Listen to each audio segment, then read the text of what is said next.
To begin my one-point perspective shapes, I first need to write my name on the back, and then on the front, in the center or near the center, I'm going to make just a little dot to be my vanishing point where I'm going to be drawing all my lines. Around my dot, I want to make at least 10 shapes. If I do more than 10, that's great too. You're welcome to use shape tracers and also draw your own shapes and even create your own shapes that you make up. So you might want to start with a few of these and then continue to get more creative with it. So I'm going to trace 1,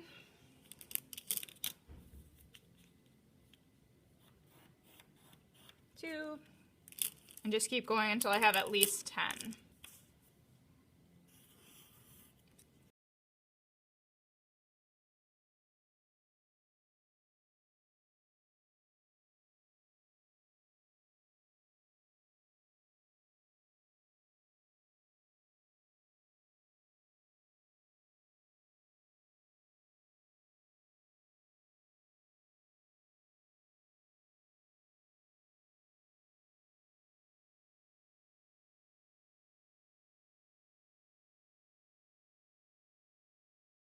Okay, so now that I've filled up my space around the edges pretty well, I'm going to just make sure I have at least 10. So 1, 2, 3, 4, 5, 6, 7, 8, 9, 10, 11, 12, 13.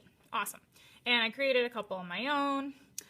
So next, we're going to make our lines coming from the vanishing point to each corner. But for the purposes of our project, we're not going to go to any corners that we have to go through the shape to get to. So if I'm looking at my hexagon here, I'm going to put my pencil on the corner I want and then pivot the ruler against it to line up with my vanishing point and then hold it down tight and draw my straight line. I'm going to go to this corner and then this one because I don't have to go through my shape to get to these corners. This one.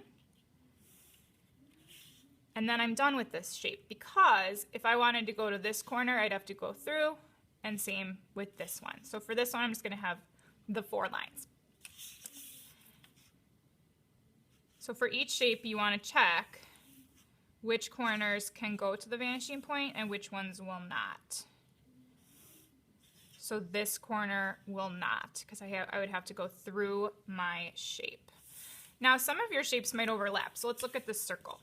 So if I line up my vanishing point with the left edge of this circle, since there are no corners, I'm still going to line it up the same way, but I'm just going to start at my shape and draw my line until I hit this shape and then stop. Okay, and then let's try it again on this side. Okay, so I'm all the way on the very edge. This time it doesn't run into anything, so I can go all the way from my vanishing point to that outer edge of my circle. And see, now it looks like it's behind the 3D hexagon, like this one is in front, so they're overlapping. All right, so you're just going to keep doing this to each corner or edge if it's a round shape.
All right, so I've got all of my lines drawn to my vanishing points, starting to look super cool in 3D.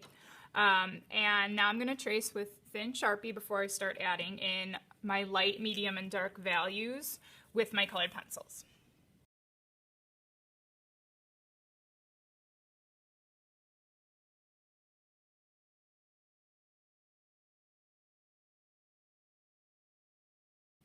Okay, once you've got all of your lines and shapes traced with an ultra thin Sharpie, you're then going to decide if you want to go from dark to medium to light starting on the outside like I did on this one. So see, on all my shapes, I left the shape white, but then starting right next to it, I went dark, medium, light.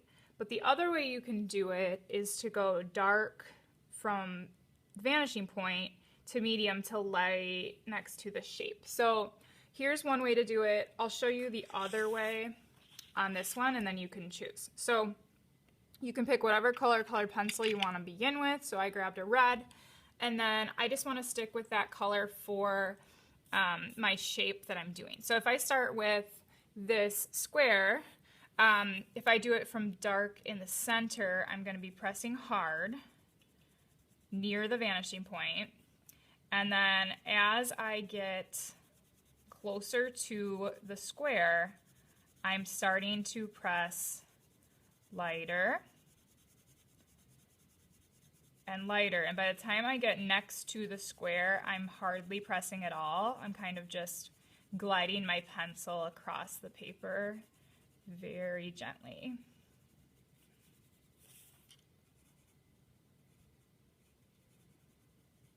And then I'm going to do that again on this side of my square.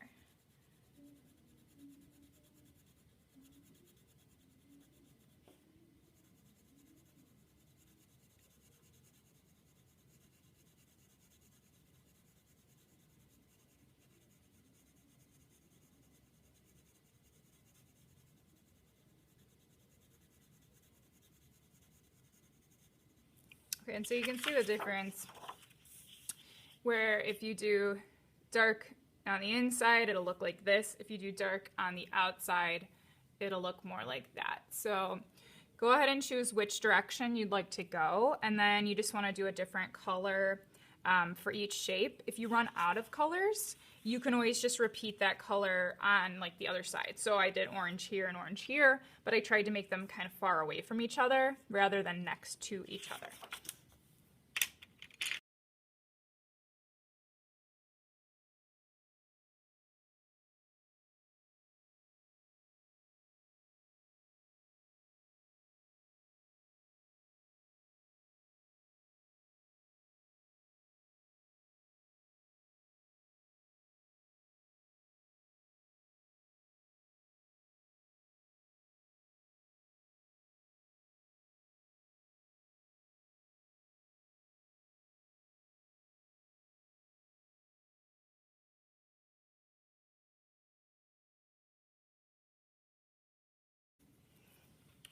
Okay, so I have two done. Doing my dark, medium, and light value scale on each. I'm going to go ahead and do the rest of them, and then let's skip ahead and see what's next. Okay, so here's my 1-point perspective shapes all shaded in with my colored pencil value scales. I'm going to set this aside now for a minute so that I can begin finishing the other steps. So here is my splatter painting all dry, and I'm then choosing a color of neon construction paper that's just a little bit bigger to be a border. So on the back of the color I choose, I need to write my name, and then when I glue, I never want to go too close to the edges, so I'm just sort of tracing the shape but not getting too close to the edge so the glue won't come out the sides. And then you're just trying to kind of center it. Doesn't need to be perfect. All right, that looks pretty good. And then I would just hold down each side for a few seconds to try to get it pretty flat. Okay, now, once we've got that glued down, the last thing we need to do to finish this up is to cut out this whole thing and glue it in the middle so it looks like these shapes are bursting out of the middle of our picture. So it's going to take a little bit of time and patience to cut out because we've got all these skinny little cuts. And when you're cutting it, if some pieces come apart, it's okay because we can always glue them back together.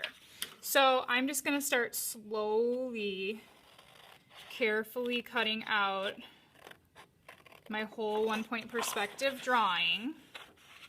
And then I think we'll speed up on the video to see how it turns out when I'm done cutting.